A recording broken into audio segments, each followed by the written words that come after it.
Oke, pada kesempatan kali ini saya akan memberikan review untuk aplikasi manajemen perpustakaan sekolah. Jadi kita lihat di layar ini kita membuka aplikasi Simple Purpose. Jadi aplikasi ini digunakan untuk mengelola perpustakaan, baik perpustakaan sekolah jenjang SD, MI, SMP, SMA, atau SMK. Di sini ada beberapa fitur, ada fitur master data. Kita bisa menginputkan semua master, kemudian di sini ada anggota yang terdiri dari siswa, kita bisa impor dari file Excel ini, kita impor file Excel. Kemudian kita juga bisa input satu-satu, dan di sini nanti aplikasi ini telah dilengkapi dengan barcode. Nah, di seperti ini kita bisa auto. Nah, di sini kita bisa membuat nomor anggota secara otomatis. Kemudian di sini kita juga bisa import file Excel. Jadi nanti ketika kita sudah punya file Excel, nanti kita bisa import file Excel dari sini. Kemudian di sini juga ada fitur surat keterangan bebas pustaka. Jadi nanti untuk siswa, misalkan biasanya kenaikan kelas itu diharuskan bebas dari pustaka. Nah, ini nanti bisa kita buat di sini ya. Bisa kita buat di menu keterangan bebas pustaka ini. Kemudian di sini juga ada fitur cetak kartu anggota. Nah, misalkan kita ingin membuat kartu anggotanya, nah tinggal nanti seperti ini, jadi cetak kartu anggota. Ini cetak kartu anggota ini bisa kita simpan ke dalam format PDF, bisa kita simpan dalam format gambar atau bitmap juga bisa. Misalkan kita ingin cetak di tempat lain, berarti nanti kita bisa ekspor ke file PDF ini. Jadi ini sudah dilengkapi dengan barcode. Ketika nanti transaksi cukup kita scan barcode-nya saja. Kemudian di sini ada data buku, kita bisa import buku dari file Excel. Kemudian input satu-satu juga bisa. Jadi bisa import dari file Excel atau input satu-satu juga bisa. Nah, di sini nanti ada daftar buku. Misalkan di sini kita inputkan buku ya, misalkan seperti ini.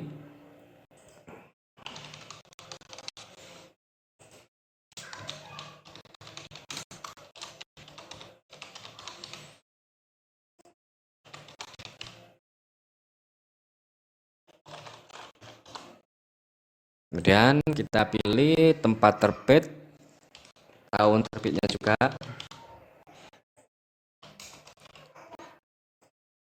Kemudian di sini kita menggunakan pengklasifikasian DDC ya. Di sini nanti Anda bisa menambahkan klasifikasi sendiri melalui data master. Kemudian di sini sumber perolehan, tanggal masuknya, kemudian harga bukunya bisa kita inputkan di sini, misalkan seperti ini. Kemudian di sini kita juga bisa memasukkan cover atau sampul dari buku itu. Kemudian klik tombol simpan. Nah, di sini nanti kita juga bisa mencetak label barcode-nya ya. Jadi bisa kita cetak label barcode. Kita pilih stylenya seperti ini, kertasnya kita pilih A4 misalkan. Nah, seperti ini nanti kita cetak berdasarkan jumlah juga bisa, misalkan 10. Nah, nanti akan tercetak 10 seperti ini ya. Sangat mudah sekali. Kemudian di sini ada style yang QR code. Nah, QR code nanti seperti ini. Nah, di sini ada QR code-nya, ada kode bukunya, ada judul bukunya, kertas A4. Nah, seperti ini nanti bisa kita, ini juga bisa kita nanti atur marginnya di sini ya. Kita bisa mengatur margin di sini, misalkan margin levelnya 1 cm ya, berarti seperti ini akan bergeser otomatis. Kemudian di sini juga kita bisa cetak label buku. Nah, label buku seperti ini atau blok label buku atau punggung buku nanti bisa kita cetak seperti ini. Kita cetak sesuai dengan jumlah juga bisa. Misalkan kita cetak 10, maka akan tampil 10 seperti ini. Kemudian di sini cetak kartu katalog. Nah, kalau kartu katalog nanti seperti ini ya. Kartu katalognya seperti ini ya, seperti ini bisa Anda pilih. Kemudian di sini ada menu transaksi. Transaksi di sini ada menu presensi atau daftar hadir atau kehadiran siswa ke perpustakaan. Cukup nanti kita scan ya. Kita scan kartu anggotanya atau misalkan kita masuk manual seperti ini juga bisa.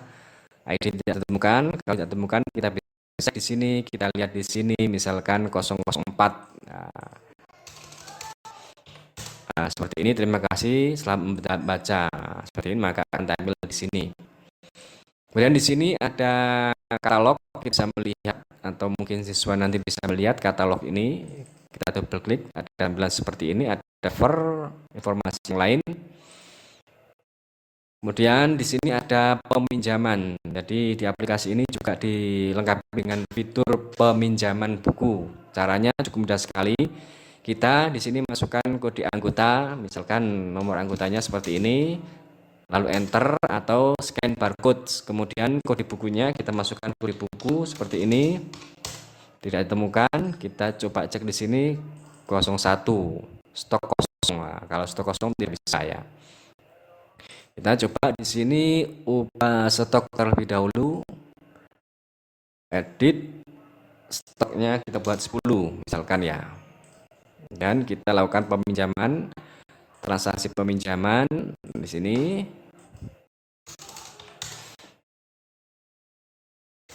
Seperti ini, nanti otomatis datanya tampil. Kemudian kita lihat di sini kode tidak temukan, kita lihat di sini. Nah, seperti ini. Nah, nanti akan tampil seperti ini. Kemudian kita cek kalau data sudah benar, klik tombol simpan.